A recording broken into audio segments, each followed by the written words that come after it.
আসসালামু আলাইকুম। আমি ক্রিয়েটিভ লিঙ্ক এডুকেশন থেকে বলছি। লাস্ট 15 ডেজ ধরে আমাদের অনেক স্টুডেন্টরা আছে বা আদার্স স্টুডেন্টরা আছে যারা নক দিচ্ছে যে ভাইয়া এই হাঙ্গেরির এই যে সেপ্টেম্বর ইনটেক যেটা অলরেডি ইতিমধ্যে চলে গেছে, এটার বিচারের সাথে ভালো ছিল না।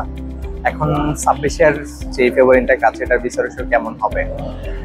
তো তার আগে বলে নিচ্ছি, আমরা ক্রিয়েটিভ লিঙ্ক এডুকেশন মূলত 2017 সাল থেকে হাঙ্গেরি নিয়ে কাজ করছি। তো তারই ধারাবাহিকতায় যদি আমাদের অভিজ্ঞতা আপনাদেরকে শেয়ার করি। হাঙ্গেরিতে অলওয়েজই আসলে আউট সিটির ভিসা ডিসিশনগুলো খুবই ভালো থাকে, আর মেন সিটির ডিসিশনগুলো একটু মোটামুটি লেভেলে থাকে। বাট আমরা যদি চিন্তা করি গত ফেব্রুয়ারিটাকে চিন্তা করি, visa ratio main city out city always মানে দুটোই খুব ভালো ছিল। সো এই ইনটেকে এসে সেপ্টেম্বর 2026 থেকে এসে ভিসা রেশিওগুলো একটু মেন সিটিগুলো খুবই বাজে অবস্থা ছিল, যেটা আসলে আমরা নিজেরাও প্রত্যাশা করি নাই, যেহেতু আমরা অনেকদিন ধরে কাজ করি।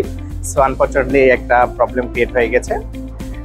সো বাট এই ইনটেকে কিন্তু আউট সিটি ইমিগ্রেশন যদি বলি, আউট সিটি যে ইউনিভার্সিটি ইমিগ্রেশনগুলো এগুলো ভিসা রেশিও অলমোস্ট 95% মতো ছিল আমার স্টাডির মধ্যে। আর আরেকটা যেটা বিষয় হচ্ছে, এখন আপনারা বলতে পারেন যে তাহলে ফেব্রুয়ারি ইনটেকের তো ভিসা আসলে নাও হইতে পারে।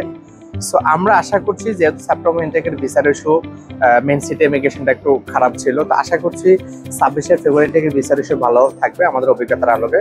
আর যদি বলেন যে আপনি কিভাবে বুঝলেন বা ওই জিনিসটা, যেটা হচ্ছে দেখেন 26-এর ফেব্রুয়ারি যে ইনটেকটা, এটা কিন্তু তেমন কোনো আসলে প্রোগ্রাম বেশি অ্যাভেলেবেল নাই। লাইক যদি ব্যাচেলর বলেন, ব্যাচেলর প্রোগ্রাম নাই বলতে গেলেই চলে, খুব কম সংখ্যক ইউনিভার্সিটিগুলো ব্যাচেলর ফেব্রুয়ারি ইনটেকটা অফার করে থাকে প্রোগ্রামগুলি। সো আমরা আশা করছি ফেব্রুয়ারি ইনটেকের ভিসা রেশিও ভালো থাকবে। আর হ্যাঁ, আপনাদের যারা রিফিউজ হয়েছেন তাহলে ফেব্রুয়ারি ইনটেকে আবেদন করতে পারেন। সো ভিসা রেশিও ভালো থাকে, কারণ যারা যদি আপনার ফেব্রুয়ারি ইনটেকে অ্যাপ্লিকেশন করেন আবার এগিন যারা রিফিউজ হয়েছেন, সো তাদের ইন্টেনশন অ্যাকচুয়ালি ক্লিয়ার থাকবে যে না, সে ইন্টারেস্ট আছে দেখেই মূলত অ্যাকচুয়ালি ফেব্রুয়ারি ইনটেকের জন্য আবার অ্যাপ্লিকেশন করেছে। সো এবং কি যাদের যে গ্যাপগুলোর কারণে রিফিউজ হয়েছেন, এই গ্যাপগুলি ফিল আপ করার ট্রাই করবেন। সো আশা করছি রেশিওগুলো ভালো থাকবে ফেব্রুয়ারি ইনটেকের জন্য, আমরা আশা করছি। সো যারা ক্রিয়েটিভ লিঙ্ক এডুকেশনের মাধ্যমে অ্যাপ্লিকেশন করতে চাচ্ছেন, আমি আশা করবো আমাদের ক্রিয়েটিভ লিঙ্ক এডুকেশন ঢাকা অথবা চট্টগ্রাম অফিসে এসে যোগাযোগ করেন। আপনাকে প্রপারলি ইনফরমেশন দেওয়া হবে। আশা করছি আপনারা আসবেন এবং কি প্রপার ইনফরমেশন নিয়ে যাবেন।